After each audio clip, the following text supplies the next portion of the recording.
Hello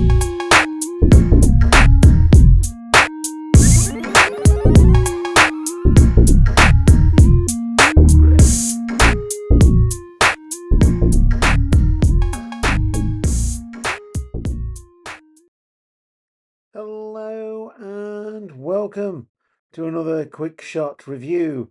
We've changed the format a little bit for episode 286, as we are just going to audio, going to the podcast and transferring that over to YouTube. So if you are watching or listening on the YouTube channel, say thank you and please subscribe. But we're going to focus mainly on a podcast now, and that is Quick Shot Reviews, the dedicated movie channel for Cheap Shot Entertainment.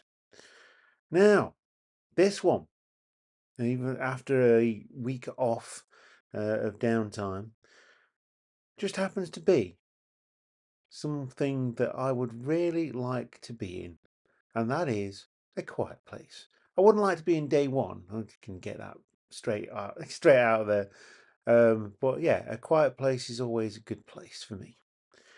So A Quiet Place Day One, released in 2024. It is a 15 rated film and lasts for around about 1 hour and 40 minutes. So a moderate runtime here for this one, which I appreciate, because anything over that I think is overkill. Now, this is an absolutely beautiful movie. It's wonderfully acted.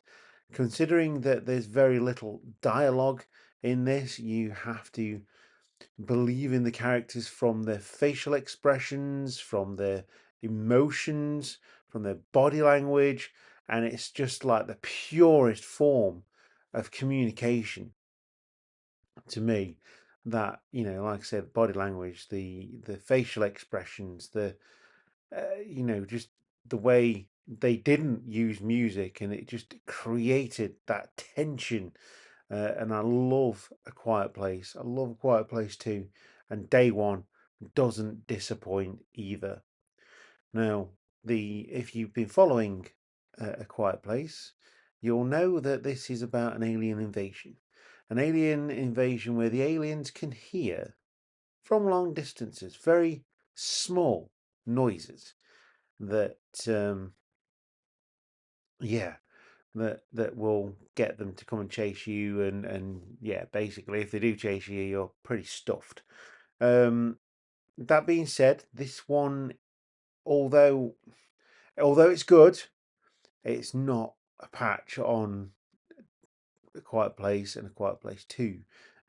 Focusing on families, this follows an individual who is in a rehab clinic, or not even a rehab clinic, sort of like almost like an end of life clinic, if you like, for people who are dying or seen as dying. So um, yeah, so she's not very happy. She's a young lady who wants to live in New York and has good memories of her dad, and ends up in this place because she has been diagnosed with cancer, and she knows she's not got long left. So it is just sort of like a clinical centre for the terminally ill, and that alone makes the opening quite sad. But in that, we get a really good character that, even though she's fighting for her life in life, she's also having to battle aliens as well, which, if the last thing you would ever do on the earth is battle aliens, knowing that you're going to die anyway, I mean, that's pretty cool, right? you know? Um, but yeah, there's some wonderful, wonderful performances in this. Lupita Nyong'o plays Samira, who is the main character, the one that is diagnosed with cancer. Joseph Quinn plays Eric, a delightfully British actor who is over in New York for studying to be a lawyer, and Mama and Daddy sent him over there. Yeah, a typical sort of English American version of an English person that is played is played really really well. Very Hugh Grant. You've then got Alex Wolff playing Ruben, who is the Doctor, I believe. Djimon Hounsou playing Henry. He has a very small part, but a very integral part. You only see him in a couple of scenes, but quite full on. And then you get introduced to a lot of other characters as well, fighting for their life. There's some real big scenes where you think, oh, don't do that, don't do that, don't do that. And that is the purest of horror when you're screaming at the screen, telling people not to do things. And the director, Michael Sanoski, does a wonderful job. Absolutely wonderful job. Really, really good movie, this. If you can still catch it on the big screen, then please do. Obviously, it's been out a little while now. They don't tend to keep things on for very long, but it has made its money back and then some. So expect there to be more from this franchise, whether it goes to A Quiet Place Part 3 and we go back to the family, or whether we continue following Samira, who escaped to a boat because obviously the aliens don't like swimming. Who knows? Who knows what it's going to be? It's not been reviewed as favourably as the first two films, but you know what?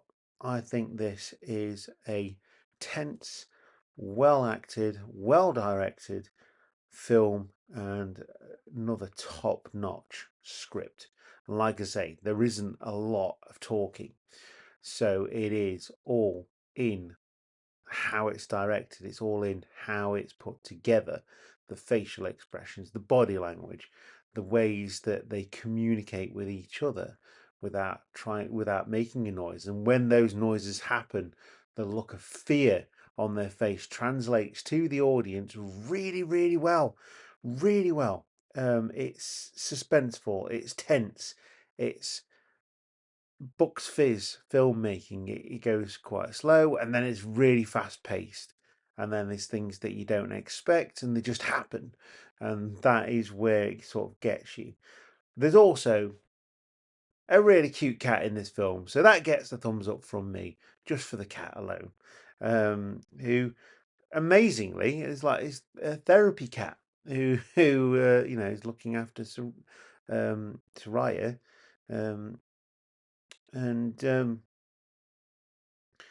Yeah, really, really cool. Like just saying that the cat could have meowed at any point, but it didn't because it's a therapy cat. It's a working cat, so um, you know, it's the calm in addition to the mayhem is the cat, and it just adds that little bit to it. Like no one wants to see the animal die. And it's like when it goes into goes into water or whatever. It's like, no, save the cat, save the cat, save the cat. You know, and yeah, it's just a really, really good film. Like I say, intense, emotional, really pulls at the heartstrings at times. There's characters introduced that don't really go anywhere, but I get the feeling they could have their own sort of movie where you're following those characters as well, as a sort of day one, part two sort of thing. But yeah, really good. Like I say, if you can see this on the big screen, do. It is made for sort of IMAX and iSense if you're an Odeon goer. It is made for that kind of movie theatre. Um, it is just a fantastic film, and I can't say that enough. I would definitely recommend this one. If you can't see it in the cinema, definitely get it on streaming when it comes out because it is well worth a watch. And that is the end of my review of this one. So we've got quite a few films coming up with regard to the channel, and the ones we've got coming up. Obviously, we've got Deadpool Wolverine, got another Scream Unseen, got Twisters as well. A fantastic screening of The Mummy, and another Scream Unseen that I saw previously, and Longlegs, which I'm really, really high on. So yeah, keep it locked right here on Cheap Shot Entertainment on Quick Shot Reviews. And I will see you next time. Thank you very much for watching or listening, in fact. Goodbye.